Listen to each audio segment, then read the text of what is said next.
What's up, guys? All right, so I know I babble for the first minute. I always give a warning. It's usually not related to the video. It's more so about the fact that I'm still trying really hard to sort out my platform on your questions. Tumblr's become really hard just because a lot of people ask the questions anonymously, which is that's great. It's great that that's what Tumblr's for, but I'm realizing that so I don't check my messages all days. So when I do, it kind of means you have to be adamantly following my Tumblr in order to catch your message being answered. If you're okay with that, carry on, continue doing it. I mean, there are people that follow me on there every day. YouTube is still really, really messy for me. I still don't have any idea how to sort through those. We're going to get there, though. I'm going to figure it out.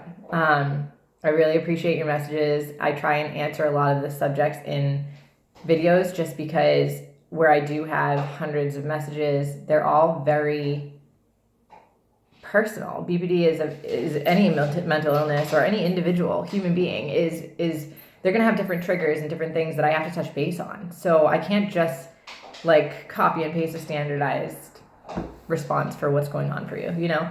So I'm not ignoring you. I'll figure it out one day, I swear. All right. What I want to talk about today. I'm going to start with saying things impulsively. This was and will always be a very big thing for me. So when you say things impulsively, this can be you're in a fight because your spouse wants to go to the bar, or your family's giving you criticism that's open-minded, but is actually very closed-minded, and you have a very valid point to give to them, but maybe not right then when you're pissed. So the very first serious relationship I was in, was actually with a narcissist. And I did not know that at the time. I don't think she even really knew that at the time. I was actually just really digging in and learning about myself, having BPD at that time. And then I realized when I started to date people after her, because she actually did the manipulative behaviors and the push and pull and whatnot, so I didn't really have to. So I not only took a lot from that relationship, thinking that that was valid and how to get the nurture that we needed. But when I started dating people after her, I realized, okay, this is a problem. And I've always been a very introspective person. I think that really saved my life, getting through what I did with mental illness. And again, I have to mention in all my videos, I know a lot of you are here for BPD. Most of you are here for people that you're supporting with BPD. But I mean, borderline has comorbidities in general with depression, anxiety, all these things. But it's, like I said, realistically, it's because you can't necessarily put a label on everyone just because you have certain symptoms. Human beings in general will always have anxiety. They will always overthink something. They will always speak impulsively. You're a human. Anyone who says that they've been perfect from the womb probably still needs some self-work done, because that's denial. But okay.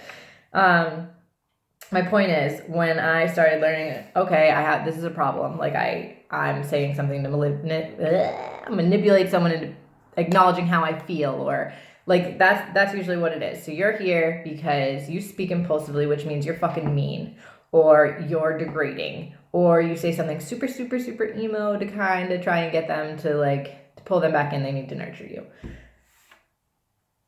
These are learned behaviors. And you're here to fix them. So that's what we're going to talk about.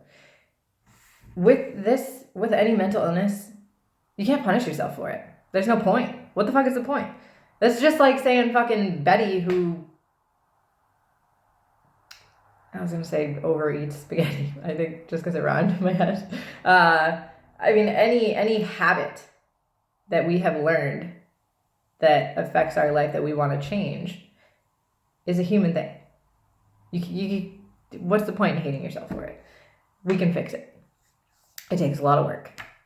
So speaking impulsively, the first thing I ever was told or read probably was to write it down. When you're upset with someone, write it down and say it later if you still want to. That was ridiculous for me, because when I was pissed, I couldn't be like, hold on a sec, and just write it down. That's not a thing. Like I couldn't do. So what took me years, because sometimes in the heat of the moment, you have to make your point. Like And that's what you feel. It's like, no, what I'm going to say is right. What they're saying is wrong. I have to say this, or they have to know how I feel. Like, it took me a long time to realize, no, it not only doesn't matter if you make your point right now as opposed to later, but it's actually only going to hurt you to make it now because it's going to be mixed with other bullshit. Say it later. So now what I've developed over years is when I enter a relationship, one of the first things that I tell a person is, listen, if it comes to the point where I'm upset, if we're in a fight, I will not talk to you. And I don't mean this in a silent treatment kind of way, because that isn't another unhealthy coping mechanism. But I say, listen, I'm going to come back to it. I never want to talk when I'm upset. I want to take a second to cool down, and I want to come back to this later with a rational thought. And in the time, they're like, oh, that's great. I think that's a great idea. But then, of course, in a relationship, it always gets hard, because then they're like, you don't care. You don't ever want to talk to this. It's like talking to a wall. Reiterate, I am doing this for logical reasons. This is not to upset you. Please let me have this time. For me, is because there is so many triggers that I have to say, okay, is what I'm feeling logical, and how can I convey what I'm actually feeling? Because a big part of the problem with being a human being, especially with borderline, is being alone with these feelings and having to sit with them and learn how to vocalize them.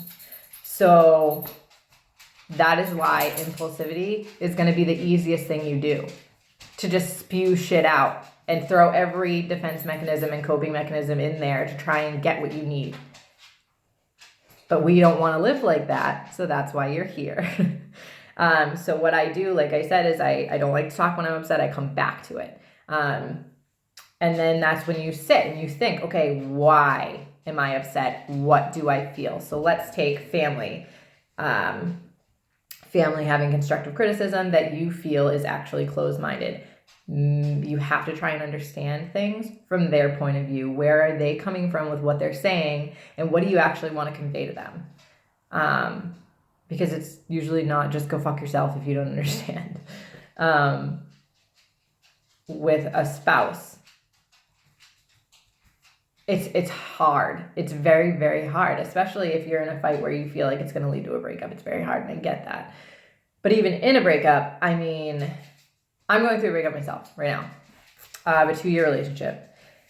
So for me, I'm going through a lot of different phases, and I have to really, really keep myself in check, and sometimes I don't.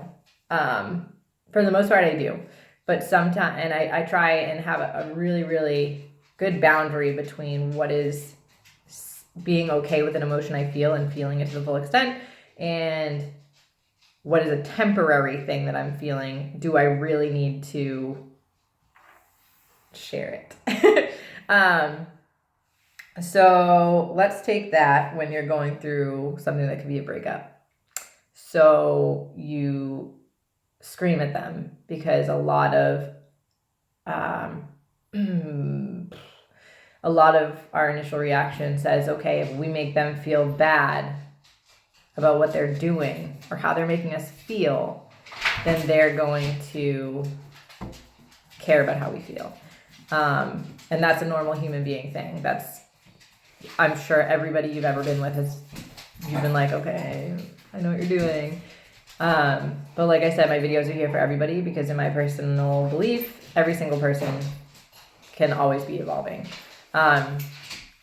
So you don't want to do that. Being angry is okay, but like I said, come back to it so you can say, listen, I love you, but I am angry with you, and here's why. Because you can't be so black and white about it. Impulsivity is ugly because you're dumping all of one emotion, saying this is how it is. Whereas opposed to what you really feel with that person doesn't go away. So you want to make sure you say, listen, I still feel this way, but right now I feel this. That is so, so important to communication with people that you love in general.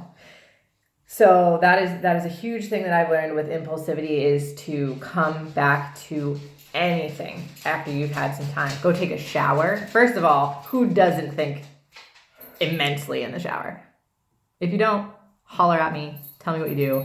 How do you do that? Think about it. Really think about it.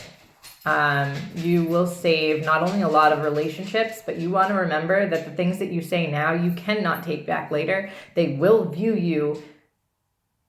They will have that view of you in their head. You don't want that. What you want to keep in sight always how you want to be portrayed. So impulsivity can literally kill who you are as a person. You have to be in control of your own thoughts. You have to. So this is one of the biggest things that you have to learn is what's going to work for you. I'm not saying that coming back to something is going to be what works for you. I am saying this is how I conquered this trait. The only thing I'm asking of you is to be introspective, sit with yourself and say, listen, is this something that I do? And am I willing to fix it? And that's it. I mean, research, Google, figure out what works for you. I'm just here to give my own personal experience. That is what I started doing when I was probably around 23. I'm 30 now. And it has been an incredible journey to look back at who I was, and I'm still excited to be who I'm going to be later. You know, like I said, we're always going to be changing. You're going to be 50 and still have self-work to do. Period. Okay, so if you have any more questions on that, definitely leave it in a comment below. I will try to touch base. I don't know if I'm big. We all know that I don't write down what I need to write down in order to stay structured. Maybe someday. We all have high hopes here, right? Okay, so the other thing I wanted to touch base on is as far as depending on someone. So this is a really hard thing to do when you get to know new people, is a lot of the weight in the first argument that you have with somebody is panic. You have a lot of anxiety and deep mistrust in how much weight you can depend on this person to have. And so when nurturing new relationships, what are you doing, buddy? Oh, it's just toy. When you are nurturing new relationships, it is a very scary experience because you do not know, no matter how great it feels, no matter what they say, you're not sure how temporary this relationship is going to be. What you have to remind yourself first and foremost is you were okay before this person came. You're going to be okay if this person leaves. Secondly, always assume positive intent. That is something that I was taught at my job. But literally always assume positive intent, not because everybody is worthy of trust right away from the jump, but you want to always assume positive intent because everyone's a human being just like you. And honestly, sometimes you aren't going to be right for somebody to stay in your life. At least right now, like sometimes they're looking for something else or they're not ready for you or like whatever it is, be it a friendship, be it a relationship. Sometimes you are going to be an acquaintance or a passerby in their life, and that's got to be okay. You have to always be okay with that. Boys, go play in the other room, please. No, go lay down. So when starting new relationships, it can be really exciting and you're like, I love this, especially like a new best friend. You're like, I love this person, like everything's gonna be great, you wanna hang out every day. And then you realize you hung out every day for like 5 seconds and then you're over it or they're over it or like whatever. So with BPD or in general, people feel a lot. You feel strongly. And it's hard sometimes not to throw ourselves into a specific person or group of people. I'm someone who likes, my group is small. I have very select few people that I'm very close to because I invest a lot of energy into them. As opposed to extroverts, which can just coexist with everybody and not have deep relationships. And I'm not saying they don't have deep relationships. I'm saying that they're very social, and I'm getting off topic. But what I'm saying is it's hard not to invest yourself in someone because then you feel like, oh, well, why am I putting so much time and effort into this if they're not? You have to keep in mind keep yourself in mind. What do you need to do that day? Not what are they doing that day.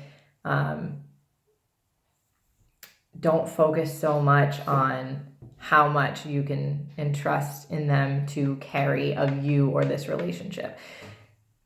Keep communication open and keep bringing yourself back. Like as soon as you start to feel like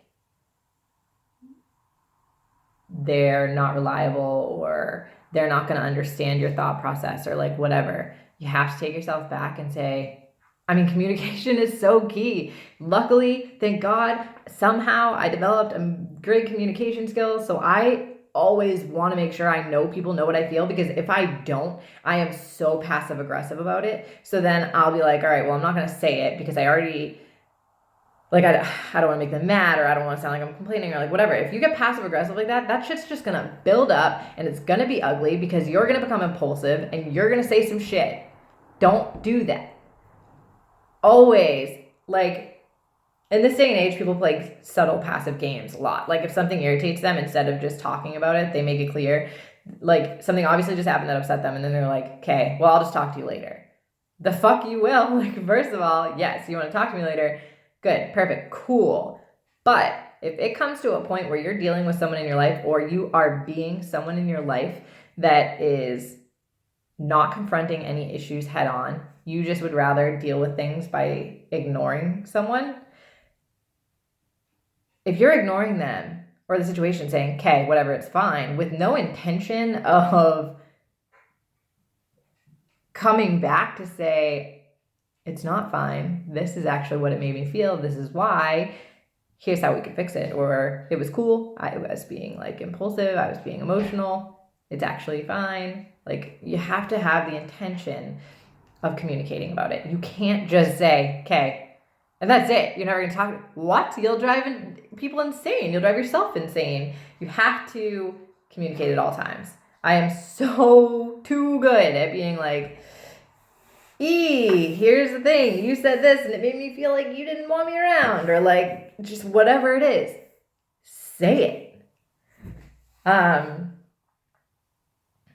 I wrote like little things that I wanted to remember. Yeah, okay. So depending on somebody that you cannot control. This is why I wanted to bring up things like cutting. So it's a little bit harder of a topic for me to touch on, just because I don't have as much experience. Like I said, there's so many different triggers for other people, and so I can only talk about myself. However, something interesting that I did read about once with cutting is it is a means of organized control and a sense of someone taking care of us. So, like I had said before, sitting in your feelings and trying to figure out how to convey them can be really hard for anybody. So someone with BPD or someone with a cutting issue, when you feel like you can't depend on anybody but yourself, first of all, especially with BPD, because you need that sense of somebody taking care of you, which is oftentimes what you did not have. That's why we are where we are today, is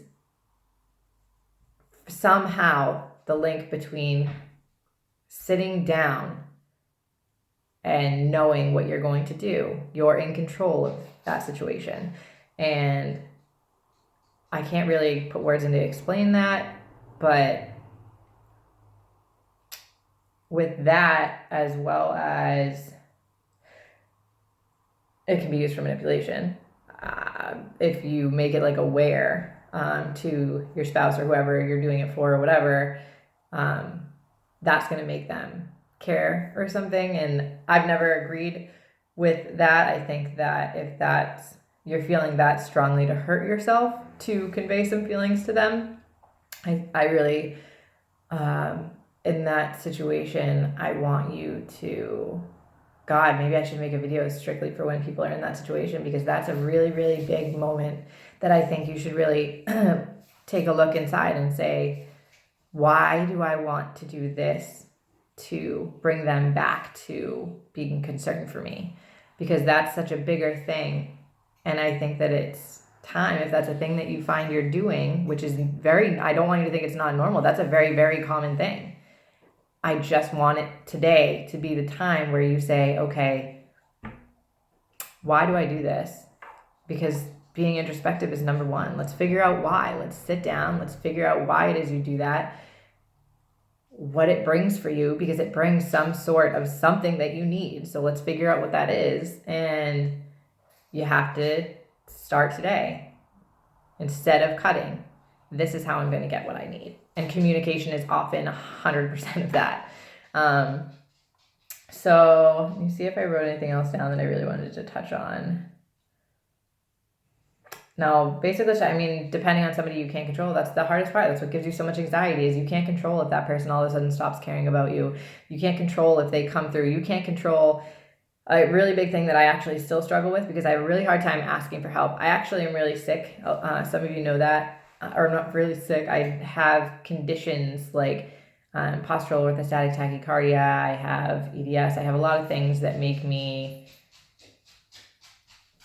chronically ill, not sprightly for 30, if you will. So I'm very independent though, and I have a hard time asking for help when all I want sometimes is for someone to show up, cook dinner, and be like, can you please just sit down?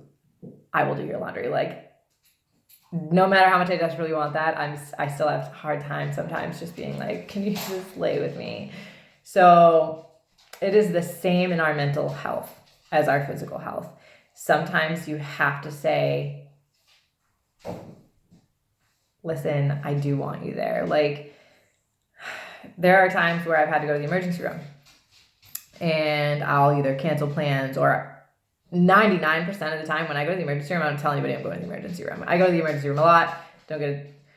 Like, there's certain things with my heart. Like, I've had a lot of blood clots in my lungs. So 4 to be exact, which is a scary situation. So sometimes I have to go and just get checked out, make sure that's not what it is, and I go home. So I don't want someone to feel like they have to waste their time sitting in an emergency room with me.